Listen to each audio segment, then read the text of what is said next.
नमस्कार। Open dialogue में आपका स्वागत है। दोस्तों, जैसा कि आप सभी जानते हैं, कोरोना ने इस पूरे विश्व को अपने पंजों में जकड़ा हुआ है और इस महामारी से भारत भी कहीं अछूता नहीं है। भारत में भी दिन ब दिन कोरोना के केस बढ़ते चले जा रहे हैं। हम इस विषय पे आज चर्चा करने के लिए एकत्रित हुए हैं कि भारत ने कोरोना से लड़ाई किस तरह से लड़ी है, वो लड़ाई लड़ने में सफल रहा है, अगर सफल रहा है तो कितना सफल रहा है, और आगे का इस लड़ाई को लड़ने के लिए क्या रोड मैप है, क्या-क्या संभावनाएं हैं, क्या सरकार कर सकती है। और उसके साथ-साथ हम ये भी चर्चा करेंगे कि भारत के अलावा दूसरे देश कोरोना लड़ाई से किस तरह से लड़ रहे हैं, उनका लड़ाई करने का तरीका भारत से कितना अलग है, क्यों है और वो कितना सफल है। इस चर्चा पे इस विषय पर चर्चा करने के लिए हमारे साथ कुछ मेहमान जुड़े हैं। मैं आपसे उनका परिचय कराऊंगा। सबसे पहले हमारे साथ ग्रेटर नोएडा से जुड़े हैं doctor Awadhesh Gupta. Doctor Awadhesh Gupta greater Noida में स्थित एक प्रतिष्ठित विश्वविद्यालय में प्रोफेसर के पद पे कार्यरत हैं। हमारे साथ दिल्ली से जुड़े हैं सुबोध श्रीवास्तव जी। सुबोध श्रीवास्तव जी गुड़गांव में एक प्रतिष्ठित आईटी कंपनी में कार्यरत हैं। उसके साथ ही हमारे साथ अमेरिका से जुड़े हैं कपिल महेश्वरी जी। कपिल महेश्वरी जी सेंट लुइस में एक प्रतिष्ठित आईटी कंपनी में कार्यरत हैं। वह कई वर्षों से अमेरिका में रह रहे हैं और वो हमें एक अप्रवासी भारतीय के रूप में अपना दृष्टिकोण अपने सामने रखेंगे और वो हमें ये भी बताएंगे कि वो भारत की कोरोना के प्रति लड़ाई को अमेरिका की कोरोना के प्रति लड़ाई के अगर तुलना की जाए तो वो उसको किस तरह से देखते हैं। तो मेरा पहला प्रश्न डॉक्टर अवधेश गुप्ता से होगा कि आप भारत की अब तक की कोरोना से लड़ाई को किस तरह से देखते हैं? क्या भारत ने जो कदम उठाए वो उन्हें आप सफल मानते हैं? क्या उसमें कुछ और बेहतर किया जा सकता था? और आगे के लिए हमारा क्या रोड मैप होना चाहिए और हमारे क्या कदम होना चाहिए? तो डॉक्टर गुप्ता, आप अपने विचार दर्शकों के सामने रखें। नमस्कार हिमांशु जी, कपिल जी, सुबोध जी।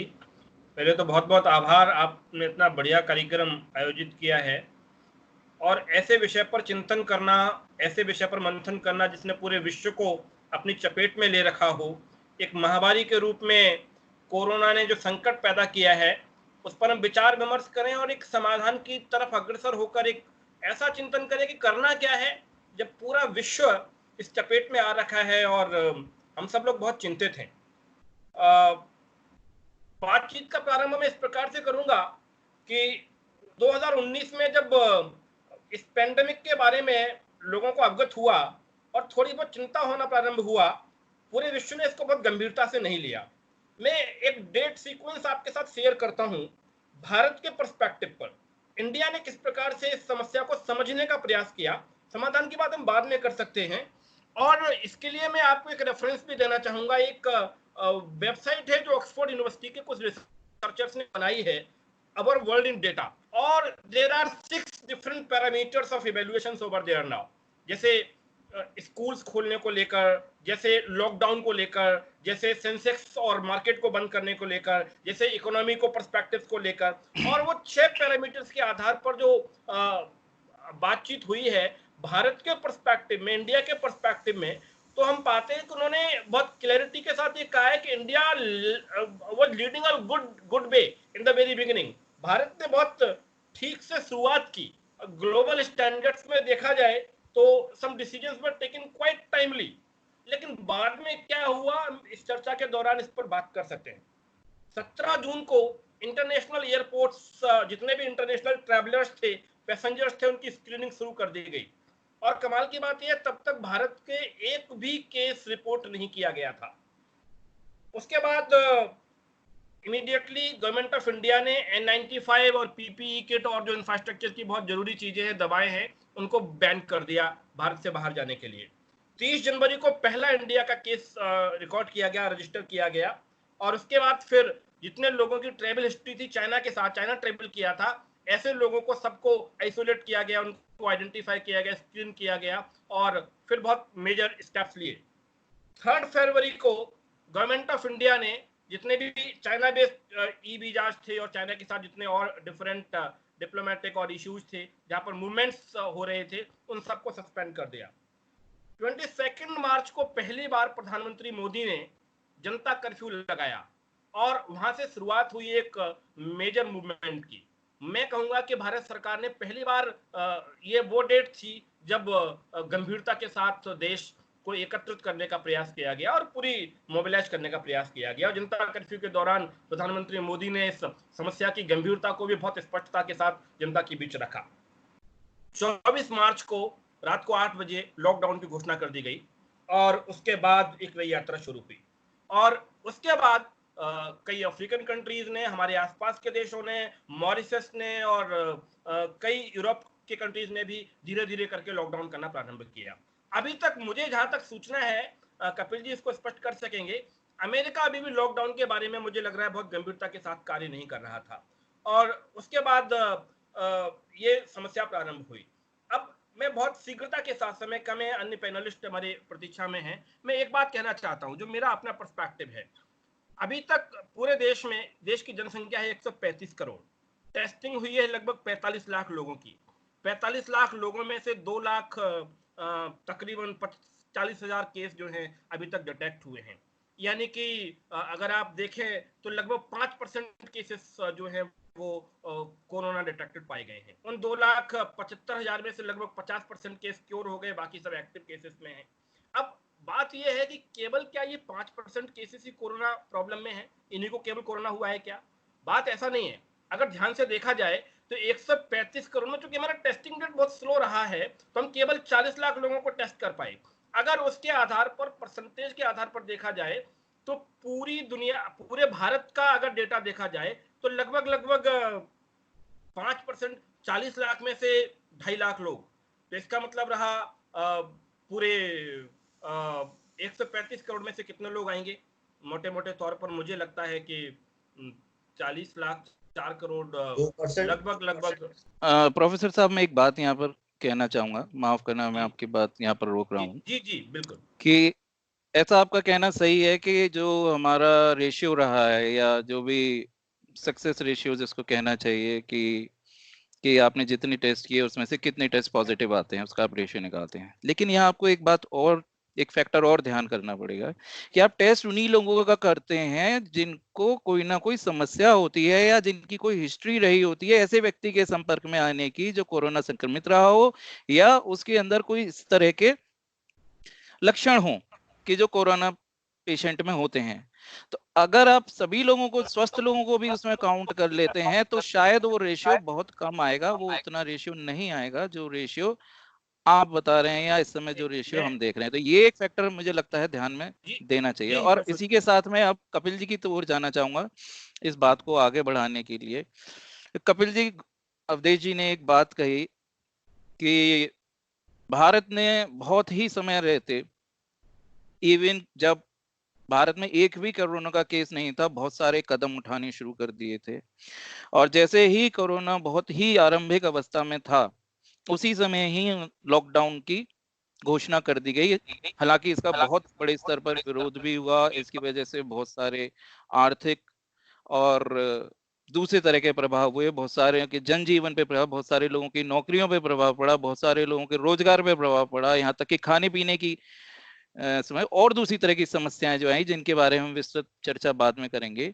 वहीं दूसरी तरफ हम कुछ देश देखते हैं, जैसे कि अमेरिका है और एक स्वीडन है, जिन्होंने लॉकडाउन ना के बराबर, स्वीडन में तो लॉकडाउन हुआ ही नहीं, अमेरिका में भी लॉकडाउन को हम लॉकडाउन नहीं कह सकते, अमेरिका में लॉकडाउन को हम कहेंगे हाँ ठीक है, एक कुछ एरियाज में जहां पर बहुत ज्यादा थी वहां पर लॉकडाउन किया गया। तो आपका इस बारे में क्या विचार है कि अमेरिका की रणनीति और भारत की रणनीति में अंतर क्यों है इस तरह से? मैं इसे दो तरीके से देखना चाहूंगा।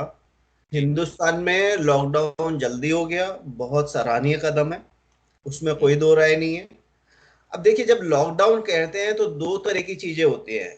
एक ये कि आपने पब्लिक को बोल दिया कि आप घर से बाहर ना निकलें, आपने सारे नॉन असेंशियल बिजनेस बंद कर दिए, असेंशियल बिजनेस चालू रखे कि आपको खाद्य सामग्री, रोजमर्रा की जो चीज है वो आपको मिल जाए। जो आपको क्लॉथ स्टोर है, जूते के स्टोर हैं, ये कोई भी नॉन एसेंशियल चीजें जो हैं वो आपकी बंद हैं, और आपने लोगों से कहा आपको इसका पालन करना है। एग्जैक्टली ये हुआ यूएस में। अब यहां फॉल्ट क्या हुई कि पब्लिक, देखिए आपने कह दिया कि ये नॉन एसेंशियल बंद है, एसेंशियल चालू है, इसको फॉलो करिए। अब पब्लिक के ऊपर एक दारोमदार आ जाता है, वो कितना फॉलो करती है, कितना बाहर निकलती है। उसी परिवेश में अगर आप दूसरा पर्सपेक्टिव देखिए जो हिंदुस्तान में हुआ कि कर्फ्यू है, आप घर में रहेंगे, बहुत अच्छा कदम है, आप घर में रहेंगे, उसे इंप्लीमेंट कराया, बाहर पुलिस खड़ी कर दी। यूएस के परिवेश में वो चीज नहीं हो सकती। यहां पर लोग ह्यूमन राइट्स को पीछे आके ये बोलने लगते हैं कि आप ऐसा कैसे कर सकते हैं, आप किसी की आजादी को कैसे मान सकते हैं। उसका कहीं ना कहीं खामियाजा भुगतना पड़ा अमेरिका की जनता को। उनको मैं दो इसमें एक बात आपकी माफ कीजिए, आपने कहा कि वहां भी लॉकडाउन को एक दूसरे रूप में लागू किया गया लेकिन उसका पालन जी जनता ने नहीं किया। लेकिन क्या ऐसा नहीं है कि अमेरिका के राष्ट्रपति डोनाल्ड ट्रंप ने कई बार इस तरह के वक्तव्य दिए कि कोरोना से तो इतनी मृत्यु होनी ही है, लोग ऑफिस जाएं, ऑफिस जाना बंद ना करें। उन्होंने अपनी तरफ से ही काफी लोगों को उत्साहित किया, लोगों को ऑफिस जाने के लिए, अपने कार्य स्थल पर जाने के लिए, अपने कार्य जैसे चल रहे हैं उनको जैसे चल रहा है उसको जारी रखने के लिए। तो ऐसा नहीं है कि राष्ट्रपति ने जब खुलेआम लोगों को बोल दिया कि ठीक है लॉकडाउन है, अब थोड़ा दूरी सोशल डिस्टेंसिंग मायने रखें, बट ऐसा कोई लॉकडाउन सरकार की तरफ से ऐसा उद्घोषित लॉकडाउन नहीं है। नहीं, कुछ देखिए शहरों यहाँ को छोड़कर पूरे हर देश लेवल में पे मुझे लगता है नेशन वाइड लॉकडाउन हर जैसा कुछ लेवल पे घोषित नहीं था अमेरिका में। हर लेवल था पे क्या ऐसा? यहाँ पर एक गाइडलाइंस इशू हुई थी। हर जी शहर में हर स्टेट की अलग गाइडलाइंस हैं। जैसे जी जिस स्टेट में मैं रहता हूँ वो पूरा स्टेट काफी पहले खुल गया था, मेरा शहर काफी बाद लॉकडाउन की स्थिति से बाहर आया था, क्योंकि हमारे अकेले शहर में पूरी स्टेट के 50% केसेस थे। अच्छा तो हर तरह की गाइडलाइंस इशूड थी। मैं एक पर्टिकुलर सेंटेंस पे नहीं जाता हूँ, उन्होंने एक वक्तव्य कुछ दिया होगा प्रेस में आके, फिर उसके बाद उसका कुछ दूसरा सेंटेंस आ गया होगा, मैं उस पर नहीं जाना चाहता फिलहाल। लेकिन ये हकीकत है जो मैंने आपको बताया कि देखिए इंडिया में सरकार की बुराई बहुत हुई उस समय जब उन्होंने कहा कि नहीं आप घरों के अंदर बंद रहेंगे, आप घर से बाहर नहीं निकलेंगे। लेकिन उसका फायदा कहीं देखने को मिला है। उसी का अगर मैं उसी पहलू का दूसरा हिस्सा अगर आपको दिखाऊं, अभी जो वहां पे स्थिति है शायद हम थोड़ी देर में डिस्कस करना चाहेंगे कि एकदम लॉकडाउन खोल दिया है, अब इंडिया के नंबर बढ़ने शुरू होंगे। मैं यही प्रश्न बात आगे ले जाना चाह रहा था, अच्छा हुआ आपने पॉइंट टच किया। मैं सुबोध जी के पास आना चाहूंगा। मैं बिल्कुल यही बात जो कपिल जी ने टच की, अवधेश जी ने क्रोनोलॉजी बताई कि भारत ने उसको किस तरह से कोरोना को सामना करना आरंभ किया और अब तक का उन्होंने लेखा जोखा एक बहुत संक्षिप्त रूप में। कपिल जी ने अमेरिका का पॉइंट ऑफ व्यू रखा। मेरा अगला प्रश्न ये है कि लॉकडाउन हुआ और जितना हो सकता था भारत जैसे देश में उम्मीद से कहीं बेहतर रूप से उसका पालन हुआ, मेरा अपना ये मानना है। क्योंकि भारत जैसे देश में मैं नहीं सोच सकता था कि लॉकडाउन इस तरह से किया जा मैं सकता है। देखिए इसमें मैं आपको दो बातें और जोड़ना चाहूंगा अपनी तरफ से। पहला ये कि जिस देश की जनसंख्या इतनी ज्यादा हो, विश्व की दूसरे नंबर की जनसंख्या है हमारे देश की, उसमें थोड़ी सख्ती बरतनी ही पड़ेगी। क्योंकि अगर आपका 1% व्यक्ति भी आपकी बात नहीं मान के बाहर निकल जाएगा तो एब्सोल्यूट नंबर्स अगर आप देखेंगे वो 1 करोड़ से ऊपर लोग सड़कों पे होंगे। जी, मैं अब वही वही बात मैं भी कह रहा दूसरी था। बात ये बोलना चाह रहा था मैं इस बात में कि यहाँ पे एक थोड़ा सा बहुत बड़ा मैं क्रेडिट देना चाहूंगा मोदी जी को कि वो एक ऐसे नेता हैं आज की डेट में उस देश में कि जिनके कहने पे 50% लोग बात मान जाते हैं ऐसे ही कहने भर से। तो बैटल इज हाफ वन। आपके पास जी, एक बहुत बड़ी एडवांटेज है ये। हिमांशु जी, हिमांशु मैं अवधेश जी आपके पास आऊंगा। मैं सुबोध जी का एक बार पॉइंट ले लूं, जी मेरा बड़ा जी इंपॉर्टेंट प्रश्न है उनके लिए, जी तो वो जी प्रश्न मैं पूरा करना चाहूंगा कि ये हमने लॉकडाउन इंडिया में किया, शुरू में लोगों ने बड़ा उत्साह के साथ उसका पालन भी किया और जैसे जैसे समय बीतता गया लोगों में थोड़ी बेचैनी बढ़ी। कई लोगों के व्यापार बंद थे और खास तौर से जो गरीब तबका है और मध्यम वर्गीय तबका है, इसमें बहुत ज्यादा बेचैनी बढ़ी, क्योंकि यही तबका था जो सबसे ज्यादा प्रभावित हुआ इससे।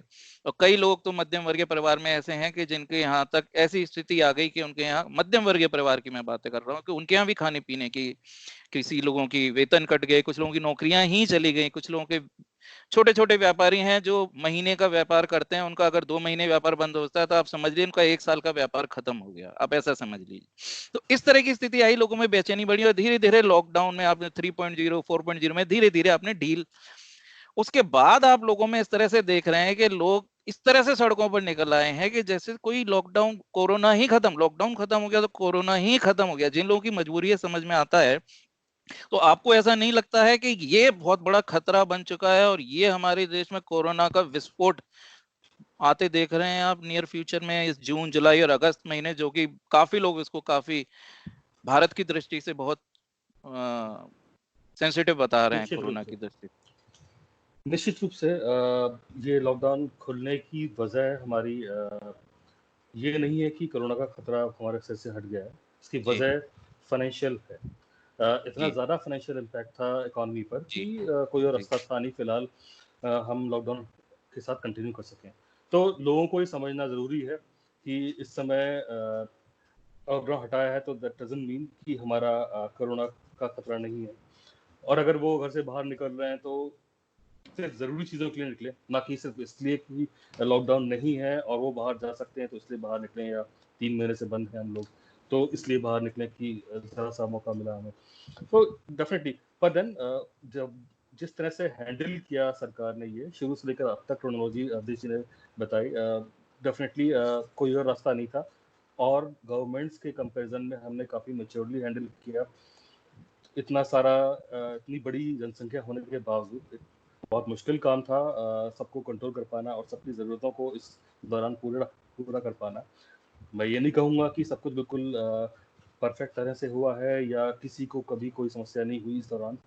डेफिनेटली इतना बड़ा देश है तो बहुत सारे इश्यूज आए भी हैं, मीडिया में भी आए हैं, पर देन काफ़ी हद तक ओवर एंड ऑल अगर आप देखेंगे तो कंट्रोल रही चीज़ें, despite one of cases of certain migrants जो कि माइग्रेट करके गए दिल्ली से बाहर, या फिर कुछ पर्टिकुलर रिलीजियस ग्रुप्स थे जिनकी वजह से ज़्यादा एक्सपेंड कर गया, ज़्यादा उस समय हमारा जो कंट्रोल में थी चीज़ें उस समय कंट्रोल से बाहर निकल गया, तो वो है। But then at the same time हम ये अगर देखें कि आसपास के देशों ने कैसा परफॉर्म किया, तो ऐसा नहीं है कि इंडिया ही एक ऐसा देश है जिसने अच्छा परफॉर्म किया।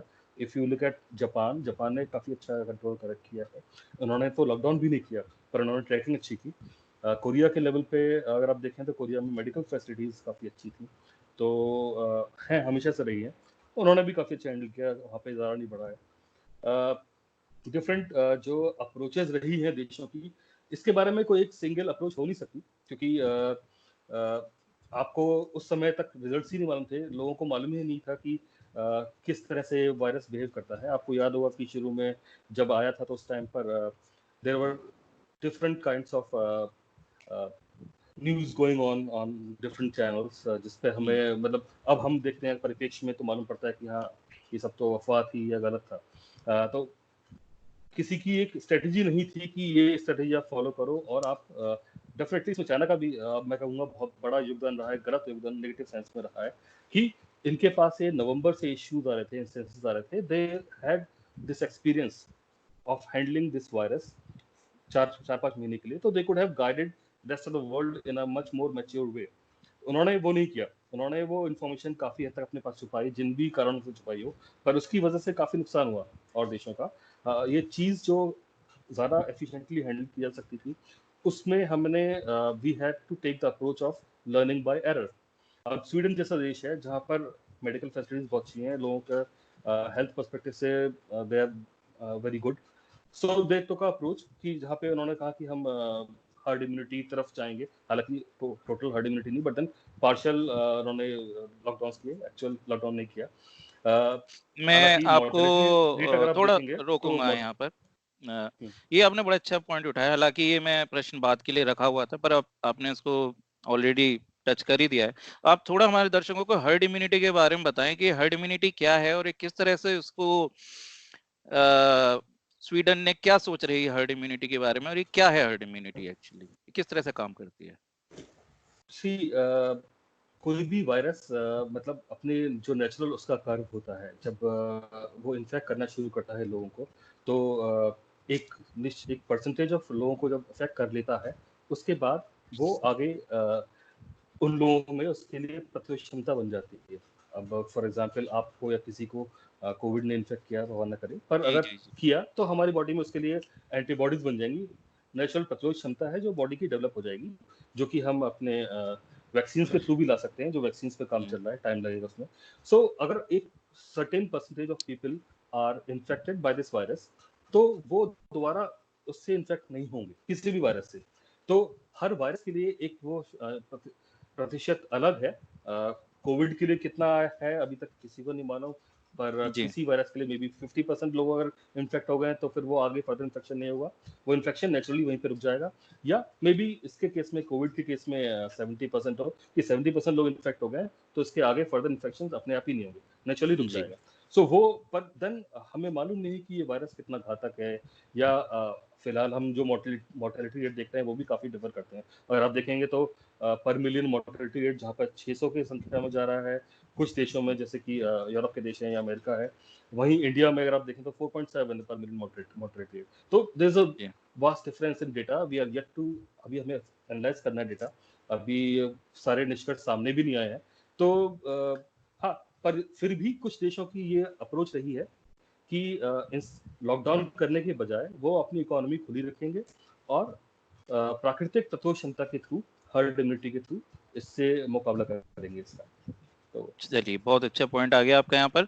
अब मैं अवधेश जी के ऊपर वापस जाऊंगा, और ये प्रश्न जो मैंने सुबोध जी से किया था, मैं उसी प्रश्न को दोबारा आपसे दोहराऊंगा कि आप भारत में आने हेलो वाले 3 महीने में, हेलो जुलाई, जून, जुलाई और अगस्त, इसमें आप किस तरह से देखते हैं? कोरोना एक बार बढ़ेगा, रुकेगा? देखिए अभी तक जी। 1 मिनट, मैं क्वेश्चन पूरा कर लूं। मेरा इसमें एक चीज और जोड़ना चाहूंगा, थोड़ा सा राजनीतिक एक बार में इसमें एक, दोबारा से जी, प्रश्न दोबारा से पूछे। मैं प्रश्न दोहराता हूँ। संपर्क शायद आपसे टूट गया था मेरा बीच में। मेरा प्रश्न ये है कि आगे आने वाले समय में आप किस तरह से भारत में कोरोना को फैलता हुआ देख रहे हैं, या आप देख रहे हैं कि स्टेबल हो गया है, या अभी ब्लास्ट होना बाकी है, या एक स्टेबिलिटी आ गई है? दूसरा, इसमें मैं एक राजनीतिक पर्सपेक्टिव से भी उसको जोड़ना चाहूंगा इस सवाल को, कि जब लॉकडाउन किया गया, काफी लोगों ने सराहा कि बड़ा अच्छा काम किया, फिर बेचैनी बढ़ी है, अब जाके कुछ इस तरह के स्वर उठने लगे हैं कि क्या फायदा हुआ लॉकडाउन करने, लॉकडाउन खत्म होते ही तो फिर से वही वाली स्थिति आ गई, इससे तो लॉकडाउन करते ही ना। ये इस तरह के स्वर भी आने लगे हैं। तो ये दोनों बातों को जोड़ के आप बताएं कि आगे आने वाले समय में, जून, जुलाई, अगस्त और सितंबर में, आपको क्या, कैसी स्थिति दिखाई दे रही है कोरोना की लेके? और एक दूसरा, की लॉकडाउन क्या वाकई में करना बेकार था? क्या इससे वाकई में कोई फायदा नहीं हुआ? आप इन 2 प्रश्नों का उत्तर आप लिए और बात रखें। जी हिमांशु जी देखिए, पहले हमें एक बात समझनी पड़ेगी। हमारा हमारा फर्टिलिटी रेट है क्या, डेथ रेट है क्या? आप देखिएगा, मैं जहाँ से मैंने बात बीच में टूटी थी वहीं से मैं थोड़ा सा उसको पिकअप करके फिर मैं आपके प्रश्न तक पहुंचता हूँ। 135, अगर 40-45 लाख लोगों की टेस्टिंग में से 2,35,000 केस निकलते हैं, इसका अर्थ ये रहा कि अगर 135 करोड़ लोगों की टेस्टिंग हो जाए तो तकरीबन ये केस 4 करोड़ 5 करोड़ लोगों में पहुंचना चाहिए। और डेथ रेट उसमें से कितना है? 6,642 लोगों का डेथ रेट है, कल तक की जो स्टैटिस्टिक्स है वो कहती है। डेथ तो रेट डेथ इंडिया रेट में जो है, बहुत कम है। इंडिया में नहीं, डेथ रेट बाकी मुझे देशों के मुझे मुकाबले मुझे बहुत आने कम। दीजिए, करेक्ट। मुझे जी, आने राइट। दीजिए उस विषय पर। ये बात सही इसका कह रहे हैं मतलब हम। डेथ रेट 6,642 से 135 करोड़ में से है। ये 45 लाख टेस्टिंग कर लीजिए या आप 135 करोड़ टेस्टिंग कर लीजिए, ये दोनों में से कोई भी नंबर आप बढ़ा लीजिए, इससे कोई फर्क नहीं पड़ने वाला। डेथ रेट जो है वो 6,642 है, और अगर हम इसको गणित में बात करें तो it is 0.011% of the total population of the country. It's a big victory till now. अब आगे क्या होने वाला है, देखिए, जो टेस्टिंग है उसके आधार पर हमारा जो फर्टिलिटी रेट है वो 2.81% है, लेकिन टोटल पॉपुलेशन के आधार पर हम उसे काउंट करें तो it is just merely 0.011%, which is quite low and probably we should be happy with it now. But of course we are leading towards a disaster in coming times. लेकिन उससे पहले हमें ये समझना पड़ेगा, ये जो राजनीतिक बात आप कर रहे थे ये जरूर मेरे मन का विषय है, और इस पर मैं एक आपको नंबर बताना चाहता हूँ। आज भारत की अगर आप बात करें तो भारत के प्रमुख राज्यों में जहां कोविड 19 ने सबसे ज्यादा घात किया हुआ है, उन राज्यों की संख्या मेरे पास है। दिल्ली टोटल केस है 26,334, मध्य प्रदेश 8,996, गुजरात 19,000, महाराष्ट्र अकेला टोटल केस 80,229 है, जबकि उत्तर प्रदेश जो कि देश का सबसे बड़ा सूबा है, देश का सबसे बड़ा स्टेट है, उसमें टोटल जो केसेस है वो 9,733 हैं और आज एक्टिव केस केवल 3,828 बचे हैं, बाकी 5,500 केस ठीक हो चुके हैं। इसका तात्पर्य ये रहा कि अगर ज्योग्राफिकली एंड डेमोग्राफिकली हम देखें तो कुछ राज्यों ने देश के अंदर इसको कंट्रोल करने में बहुत महारत हासिल की और बहुत बढ़िया काम किया। इसके लिए मैं उत्तर प्रदेश के मुख्यमंत्री को अप्रिशिएट करता हूं। लेकिन जिन राज्यों में, वो चाहे महाराष्ट्र हो, चाहे वो मध्य प्रदेश हो, चाहे वो दिल्ली हो, और थोड़ा बहुत गुजरात ने भी बाद में करेक्शन गुजरात ने भी बाद में इसमें करेक्शन किया, काफी कंट्रोल कर लिया है। तो राजनीतिक रूप से एक बात स्पष्ट होकर आती है कि वोट बैंक की राजनीति की वजह से तुष्टीकरण करते हैं हम लोग, और हम ये तय कर लेते हैं कि कोई नाराज ना होने पाए, हमारा वोट बैंक नाराज ना होने पाए, इसलिए कठोर कदम उठाने से हम चूक जाते हैं।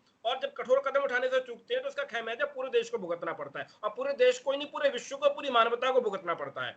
मेरा बहुत स्पष्ट रूप से ये सबमिशन है कि इस विषय पर हमें बहुत न्यूट्रलिटी अपनानी चाहिए थी, जो हमने नहीं अपनाई। जैसे दिल्ली के अंदर वो जो मरकज वाला केस हुआ, बहुत दुर्भाग्यपूर्ण है। मैं किसी धर्म विशेष पर प्रश्न चिन्ह नहीं लगाना चाहता, लेकिन ये बात तो हमें समझनी पड़ेगी कि हम क्या इतने इरेस्पॉन्सिबल सिटीजन हो सकते हैं। और सिटीजन की तो बात चढ़ी है, क्या हम इतने इरेस्पॉन्सिबल ह्यूमन बींग्स हो सकते हैं? हम इतने गैर जिम्मेदार मानव हो गए हैं, हमने तो जानवरों को भी पीछे छोड़ दिया है। हमारा सिविक डिसिप्लिन बहुत गड़बड़ रहा है। अब आज के देखिए, दूसरा क्या है, हमें रियलिटी वर्सेस जो फियर फोबिया है उसके बीच का अंतर समझना पड़ेगा। मीडिया जिस प्रकार का फियर क्रिएट कर रही है ये भी ठीक नहीं है, क्योंकि जितनी मौतें कोरोना की जो डेथ रेट है, अगर उससे देखा जाए तो हम बहुत खुश हैं, क्योंकि हमारी जो इम्यूनिटी है वो बहुत अच्छी है। पर ये इम्यूनिटी अच्छी क्यों है, इसका श्रेय किसको देंगे आप? इसका श्रेय हमें अपने फोर फादर्स को देना चाहिए। इम्यूनिटी जीन्स की वजह से अच्छी है, और जीन्स किनके? हमारे अंदर शिवाजी महाराणा प्रताप जैसे लोगों के जीन्स हैं, हमारे अंदर देश के उन लोगों के जीन्स हैं जिन्होंने पूरे मानवता को रक्षा का वचन दिया और काम किया उसके लिए। इसका मतलब रहा कि सनातन परंपरा से लेकर वर्तमान परंपरा तक जो कुछ भी हमने स्वीकार किया है, हमें नेचुरोपैथी, आयुर्वेदा, आयुष विभाग और इन सब चीजों के ज्वाइंट एफर्ट्स पर काम करने की बहुत आवश्यकता है। ये बात बिल्कुल तय है। और ऐसे में कई लोगों को, इवन फिल्मी मीडिया के लोग, कुछ बॉलीवुड के लोग जो कोरोना से ग्रसित थे, उन लोगों ने अपने वीडियोस डाले हैं और उसमें वो बता रहे हैं, मैं आज कल सुन रहा था, किसी का मुझे नाम याद नहीं है, कि जो काढ़ा हमने पिया, जो हमने वहां पर थोड़ा बहुत अनुलोम विलोम किया और थोड़ा बहुत ये जो प्रयास किया जो नेचुरोपैथी के माध्यम से किया जा सकता है, इसने हमें उसको कंट्रोल करने में और कोरोना से लड़ने में बहुत शक्ति प्रदान की, और पूरा विश्व इस बात को स्वीकार करता है। राजनीतिक रूप से तो मैं स्पष्ट रूप से ये बात कहना चाहूंगा, आप देख लीजिएगा, दिल्ली प्रदेश, मध्य प्रदेश, महाराष्ट्र, मुंबई के बारे में शुरुआत से ही डेटा आ रहा था, न्यूज़पेपर मीडिया इस बात को रिपोर्ट कर रही थी। हो सकता है कि ओवर रिपोर्ट कर रही हो, ये बात तय है कि वहां पर हम शुरू में बहुत ढिलाई दे रहे थे, और कारण क्या था कि कहीं भाई कोई पर्टिकुलर सेगमेंट, पर्टिकुलर कम्युनिटी हमसे नाराज ना हो जाए। अगर हमने बहुत स्पष्टता के साथ जिस कमिटमेंट के साथ उत्तर प्रदेश काम कर रहा था, जिस कमिटमेंट के साथ केंद्र सरकार ने आदेश जारी किया था, केंद्र सरकार मॉनिटर कर रही थी, अगर राज्य सरकारों ने उसके साथ किया होता तो आज हम और बेहतर स्थिति में होते। लेकिन हाँ, अब फियर साइकोसिस की अगर हम बात करें और रियलिटी की बात करें, तो एक बात हमें समझनी पड़ेगी कि ये लॉकडाउन तो हमें खोलना ही पड़ा, इसमें तो कोई दो राय नहीं है, और ये खोलना चाहिए ही था, मुझे भी लगता है, मैं इसको ठीक मानता हूँ।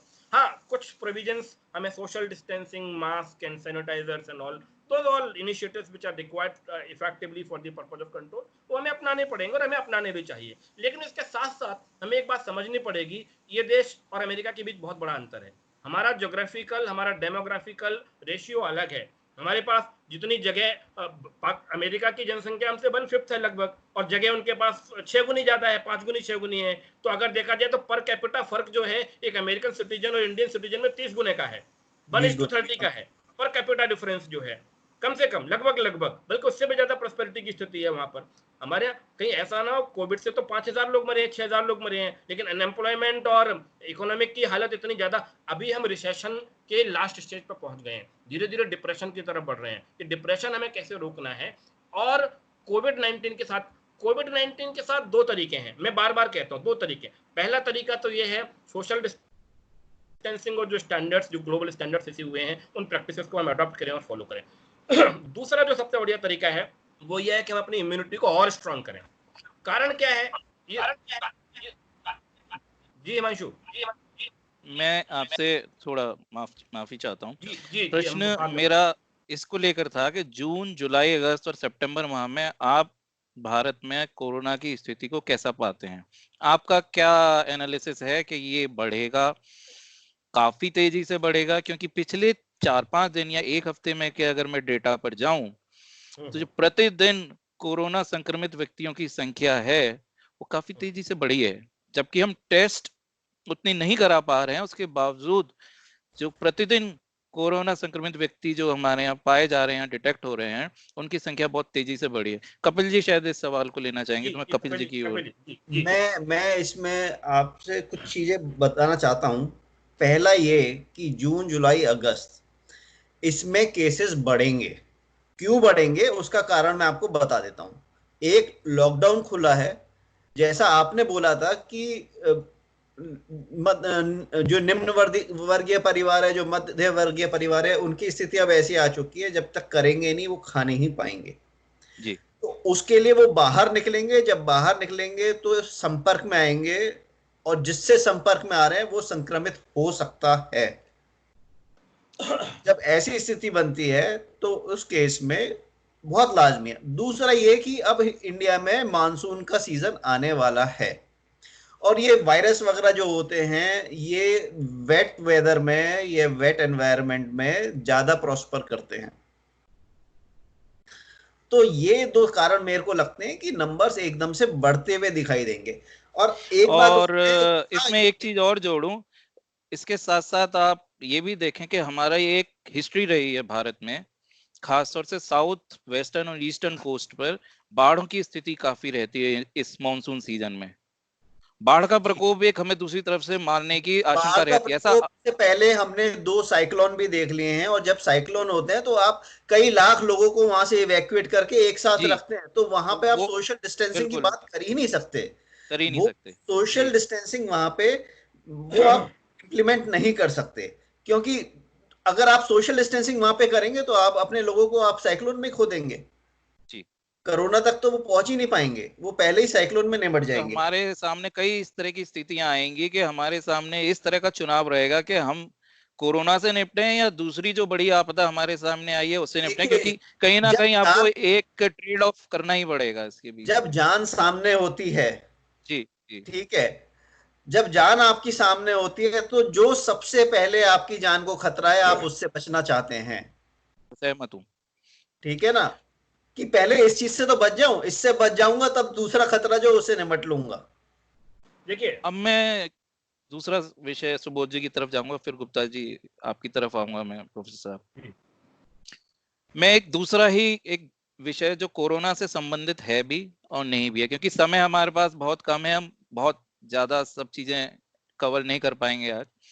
तो मेरा एक अंतिम सवाल इस बात को लेकर है, उसके बाद मैं आप सभी पैनलिस्ट से एक कंक्लूडिंग रिमार्क लूंगा कि अर्थव्यवस्था पे सबको पता है बड़ा प्रतिकूल प्रभाव पड़ा है, और केवल भारत की नहीं, ग्लोबल अर्थव्यवस्था पर, वैश्विक अर्थव्यवस्था पर इसका प्रतिकूल प्रभाव पड़ा है। और भारत जैसा देश शायद उससे लड़ने में ज्यादा सक्षम होगा, क्योंकि हमारी कृषि आधारित अर्थव्यवस्था है, तो हम शायद उससे बेहतर लड़ पाए बाकी देशों की, कि हमारी इस तरह की प्रोडक्शन बेस्ड या दूसरे देशों के आयात के ऊपर निर्भर नहीं है।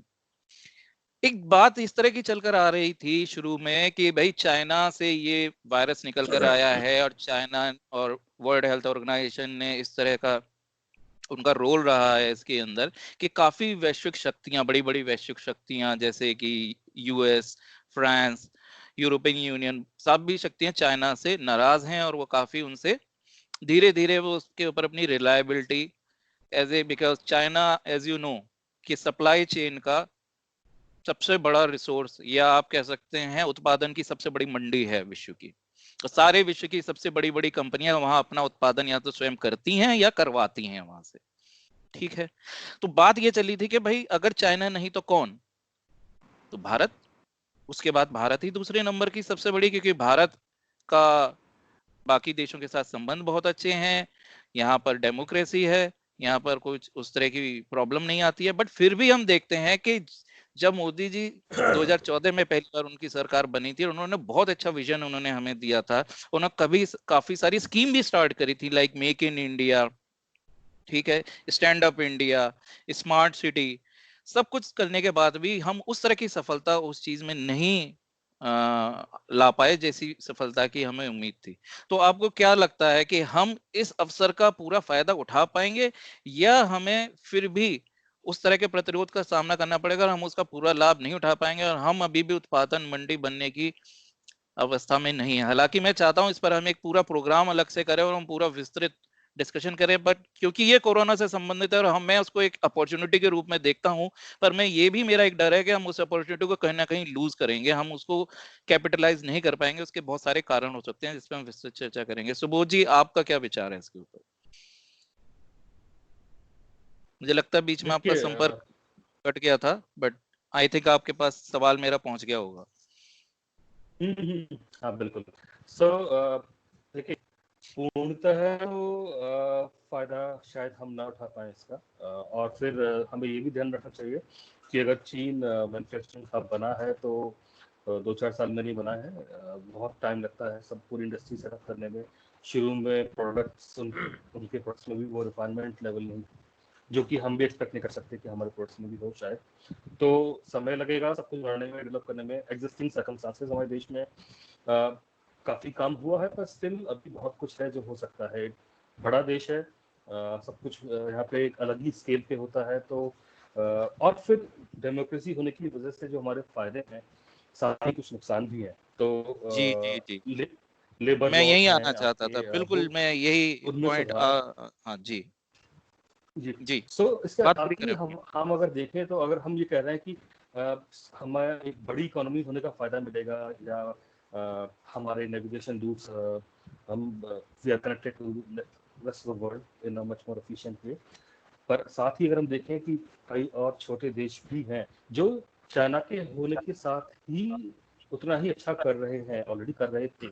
तो आने वाले समय में उनको भी फायदा होगा, और शायद बहुत ज्यादा फायदा हो, क्योंकि यहाँ पर एक अलग तरह का माहौल जो है, पॉलिटिकली हर चीज मोटिवेटेड रहती है, उसकी वजह से लॉन्गर टर्म में हमें नुकसान हो सकता है अगर हमने कंट्रोल नहीं की चीजें ढंग से।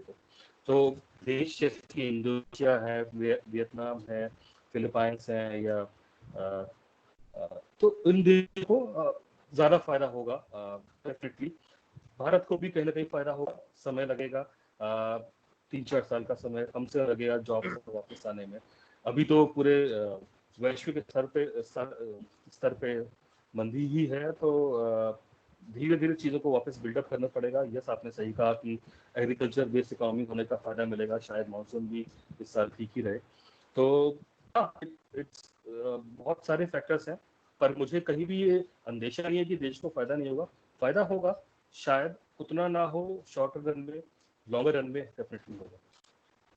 It all Kapil ji. Depends कि जो गवर्नेंस है वो कैसी है। Thank you. Thank you. देखिए कपिल जी, आप माननीय कंक्लूडिंग जी, रिमार्क्स ये दें जो अपने। आपने जी विषय छेड़ दिया है ना इस बीच में, ये विषय अपने आप में 1 घंटे का कार्यक्रम बना देगा। जी, बिल्कुल, लेकिन मैंने आपसे पहले ही कहा था बहुत कि हम इस पे बहुत ही विस्तृत चर्चा करेंगे, बिल्कुल करेंगे। बहुत ही पर अभी संक्षेप में आप एक संक्षेप में बताएं जी। एक हाँ संक्षेप में एक बात कर सकता हूँ। चाइना है, चाइना एक बहुत बड़ा प्रोडक्शन हब है, हम नहीं हैं। उसके कुछ पॉलिटिकल कारण भी हैं। चाइना में जो मानवाधिकार, ये ह्यूमैनिटेरियन ग्राउंड्स जिस पे वहां की लेबर काम करती है, वहां वो आप हिंदुस्तान में नहीं इंप्लीमेंट करा सकते। आप यहाँ की लेबर को 12-16 घंटे काम नहीं करा सकते, क्योंकि डेमोक्रेसी बीच में आ जाती है, आपकी आपके विपक्षी दल बीच में आ जाएंगे। और वो सब छोड़िए, जो लोगों का खुद से अंदर से एक है, ट्रेड यूनियंस हैं जो जी, बीच में आ जाती हैं आपको, वो इसलिए आपकी मुझे एफिशिएंसी लगता है, पीछे हाँ। रह जाती है। तो डेफिनेटली अगर पूरे विश्व का कारोबार चाइना से थोड़ा भी कम होता है तो वो वहां से निकल के बाहर जाएगा, हिंदुस्तान में भी आएगा। अब वो अपॉर्चुनिटी हमारी लेबर क्लास को है। दो चीजें, एक है, हमारी लेबर क्लास अगर चाहती है कि हम 9 बजे काम पे पहुंचे और 11 बजे जाके चाय पी लें, कुछ लोग कहते हैं बीड़ी सुलगा लें या कुछ आराम कर लें, तो देखिए काम का प्रोडक्शन, ये प्रोडक्टिविटी उतनी नहीं आएगी। वहां एक इम्पैक्ट हमें सबसे बड़ा आता है। जी, धन्यवाद। तो डेफिनेटली हमको कुछ हिस्सा मिलेगा उसका। अब उसका कितना ज्यादा हिस्सा ले सकते हैं, वो हमारे यहाँ लेबर्स को भी है, हम कितने स्किल्ड लेबर बना सकते हैं, लेबर कितनी तल्लीनता से उसके संग काम कर सकती है, उन बहुत सारी चीजें मैटर करती हैं, लेकिन डेफिनेटली कुछ फायदा होगा उसका हमको। धन्यवाद। अवधेश जी, आप अपने कंक्लूडिंग रिमार्क हिमांशु जी, मैं कहूंगा इसके दो पर्सपेक्टिव्स हैं। एक तो है हमारा ग्लोबल पर्सपेक्टिव, जैसे हम कह रहे हैं कि चाइना से बहुत सारी कंपनी जो है वो इंडिया में शिफ्ट कर सकती हैं, वियतनाम और फिलीपींस और बाकी अन्य देशों में जा सकती हैं।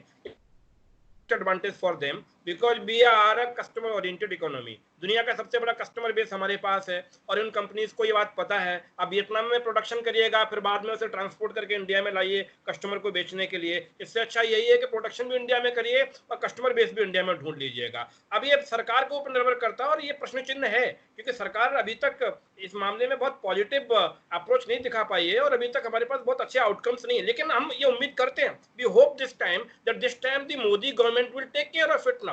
सरकार इस बात के लिए सुनिश्चित करेगी कि जितने भी इंटरनेशनल कॉर्पोरेट्स हैं और बाहर की विदेशी कंपनियां हैं और वो कंपनियां जो चाइना में लोकेटेड है, इवन अमेरिका के राष्ट्रपति ने भी ये कहा है कि चाइना से बेस अपना खत्म करिए। दुनिया के कई जो नेशनल हेड्स हैं उन्होंने अपने अपने इंडस्ट्रियलिस्ट को कहा है कि भाई चाइना से तो हटना पड़ेगा और हटना चाहिए, ये हमारे लिए अपॉर्चुनिटी है और मुझे लग रहा है इसके हमें लाभ मिलेगा। पहला तो ये रहा कि हम इंटरनेशनल और ग्लोबल एंड पर इसको ठीक से इंप्लीमेंट कर सकें और कंपनीज को अपने यहाँ ला सकें।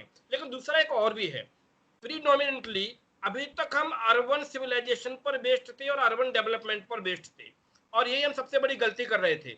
हमने अपने रूरल इंफ्रास्ट्रक्चर डेवलपमेंट को बहुत ज्यादा तरजीह नहीं दी। मैं कहूंगा पिछले 5-6 वर्षों में रूरल डेवलपमेंट में कुछ काम हुए, जैसे बिजली पहुंची, गैस पहुंची, सड़कें बनी, बहुत सारा कुछ। अब जी जी, बोलते धन्यवाद। रहिए। मैं जो आप कह रहे हैं बिल्कुल सही बात है। मैं बहुत बहुत अगर हम धन्यवाद। देखें तो दो चीजें जोड़ता चाहता अंत था। में हिमांशु जी, मैं आपसे क्षमा चाहूंगा, हमारा कार्यक्रम का समय अब खत्म होता जा रहा है, और जैसा कपिल जी ने भी कहा और मैंने भी कहा कि ये विषय ऐसा है कि ये एक इस मिनट समय मुझे एक विस्तृत चर्चा इस पे संभव नहीं होगी। मुझे इस पे मुझे चर्चा एक करने के मिनट लिए का हमें एक दूसरा प्रोग्राम करना ही होगा। पर अवधेश अंतिम जी, आप कुछ कहना एक चाहते हैं तो शायद।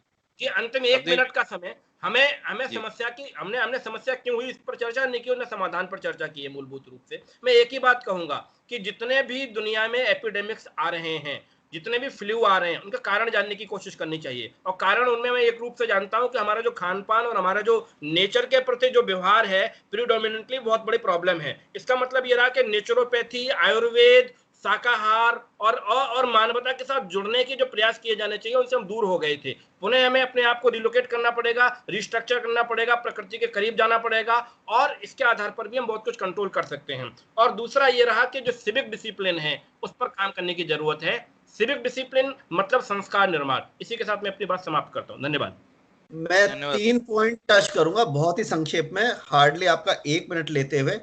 पहला पॉइंट जो सबसे ज्यादा दुखदाई नजरिया दिखाई दिया कि इस तरह की परिस्थिति में जो हमारा राजनीतिक परिवेश है, जहां सेंटर और गवर्नमेंट स्टेट की उनके बीच में तनातनी दिखाई दी, वो बहुत दुर्भाग्यपूर्ण है। जितना भी हमारा लेबर माइग्रेशन हुआ है वो उसी का परिणाम है। इसे बहुत अच्छे तरीके से उन्हीं स्टेट्स में बिना उनको वापस भेजे हुए हैंडल किया जा सकता था। दूसरा पॉइंट कि जो राजनीतिक एक दूसरे पे कीचड़ उछालना, ये छीटाकशी होती है। मैं अभी एक विपक्षी नेता का वक्तव्य सुन रहा था जिसमें कहा था कि लॉकडाउन तो वर्ल्ड वॉर 2 में भी नहीं हुआ था। तो मतलब मैं उन्हें इतिहास पढ़ने के लिए, वर्ल्ड वॉर 2 के टाइम पे लॉकडाउन नहीं था, वहां पे उसका उलट था। घर घर में उद्योग हो रहा था, घर घर में बंदूकें बनाई जा रही थी, लोगों की ड्रेसें बनाई जा रही थी। वर्ल्ड वॉर 2 जननी थी उस कल्चर की कि घर की लेडीज आके आपके व्यापार में, आपके मैन्युफैक्चरिंग में हिस्सा उनका पहली बार तब विश्व को समझ में आया था। तो वो उसके बिल्कुल उलट था। तो उस पे मैं कहना चाहूंगा कि ये वो नहीं है समय कि आप राजनीतिक छीटाकशी करें। आप समझे मजबूरी को और एकजुट होकर के एज वन कंट्री आपको इसका समाधान ढूंढना है। ये दो मैं पंक्ति, एक कविता की 2 पंक्ति मुझे याद आती हैं, अगर हिमांशु जी अनुमति दें तो इसके साथ हम जी बात को समाप्त कर सकते हैं। जी अवधेश जी। है कठिन है मार्ग लेकिन अनवरत हम बढ़ रहे हैं, इन प्रबलतम आंधियों से हम निरंतर लड़ रहे हैं। साधना साकार हो, बस यही निश्चय ठना है, चिर विजय की कामना है, कर्म ही आराधना है, कर्म ही आराधना है। धन्यवाद। इस चर्चा में भाग लेने के लिए आप सभी लोगों का बहुत बहुत धन्यवाद। और मैं एक फाइनल टेक अपना इसमें लेना चाहूंगा कि कोरोना संक्रमण से पूरा विश्व जूझ रहा है। हमारे देश ने, मेरे को जो लगता है और हमारे सारे पैनलिस्ट को भी ऐसा लगता है कि भारत ने बहुत अच्छे से उसको टैकल किया है, जितना अच्छा संभव हो सकता था। मुझे नहीं लगता इससे अच्छा संभव था उसको हैंडल करना, कोई और तरीका था। हो सकता है कुछ निर्णय गलत रहे हों, कुछ निर्णय सही रहे हों, पर वो हमेशा निर्णय होने के बाद और उनके असर दिखने के बाद हमेशा इस तरह का एनालिसिस होता है। तो आप कभी नहीं कह सकते जब आप निर्णय ले रहे होते हो आप उनके क्या असरात होंगे, उनके क्या उसके बुरे प्रभाव पड़ सकते हैं, उनका अंदाजा लगाना बहुत मुश्किल होता है। लेकिन हमारे पास एक ऐसी सरकार है जिसके पास निर्णय लेने की क्षमता है, चाहे वो गलत हो चाहे वो सही हो, जो एक हमारी डेमोक्रेसी के लिए बहुत ही अच्छी चीज है। उसके बाद मैं कोरोना को टच करना चाहूंगा। हमारे यहाँ लॉकडाउन खुल गया है। लॉकडाउन खुलने के साथ साथ ही लोगों को ऐसा लग रहा है जैसे कोरोना चला गया है और लोग काफी खुलकर सड़कों पर आ रहे हैं। मैं भी अपने यहाँ देख रहा हूँ, बच्चे खुल के क्रिकेट खेल रहे हैं, फुटबॉल खेल रहे हैं, लोग अपने आराम से बाहर आ जा रहे हैं, खुलेआम घूमना शुरू कर दिया है। कई लोग तो मैं ऐसा भी देखता हूँ बिना मास्क के घूमते हुए मुझे दिखाई देते हैं।